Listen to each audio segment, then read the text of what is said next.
आज महाराष्ट्र राज्य किसान सभेतर्फे प्रांत कार्यालयाला निवेदन देण्यात आले। तसेच ते निवेदन कलेक्टर कार्यालयाला देखील देण्यात येणार आहे, कृषी विभागाला देण्यात येणार आहे। आपल्या या शिरपूर तालुक्यामध्ये महाराष्ट्र राज्य किसान सभेच्या वतीने 26, 27, 28 फेब्रुवारी 2021 रोजी मोर्चा काढून 12,000 शेतकऱ्यांना जे फॉर्म मिळवून दिलेले आहेत। जे फॉर्म देताना जे जोडपत्र प्रमाण 2 होतं, त्या जोडपत्र प्रमाण 2चं व्हेरिफिकेशन माननीय प्रांत साहेब यांच्या हस्ते झाले होते आणि त्याच्यानुसारच जोडपत्र 2 देण्यात आले होते। पण तालुक्यामध्ये एक षडयंत्र असं चालू आहे की बोगस बनावट प्रमाणपत्र तयार केली जात आहेत आणि त्यामध्ये हजारो लाखो रुपये घेऊन ते बनावट प्रमाणपत्र देऊन आदिवासी लोकांची फसवणूक केली जात आहे।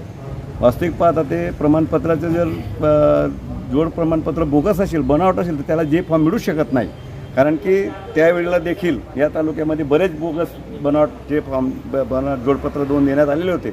परंतु जे फॉर्म बनत असताना ते जोडपत्र जे होते ओरिजिनल ते त्यांना जोड फॉर्म मिळाले, जे बनावट होते ते बाजूला फेकले गेले। म्हणून आता आदिवासी लोकांची लाखो रुपयामध्ये फसवणूक करून या तालुक्यामध्ये जे काही षडयंत्र चालू आहे त्याची चौकशी व्हावी अशी मागणी महाराष्ट्र राज्य किसान सभेने केलेली आहे आणि ती चौकशी होऊन या षडयंत्रामध्ये जे सामील होतील त्यांच्यावर फौजदारी केसेस दाखल व्हावा आणि त्यांना अटक व्हावी अशी मागणी आम्ही आज प्रांत साहेबांना निवेदन देऊन केलेले आहे।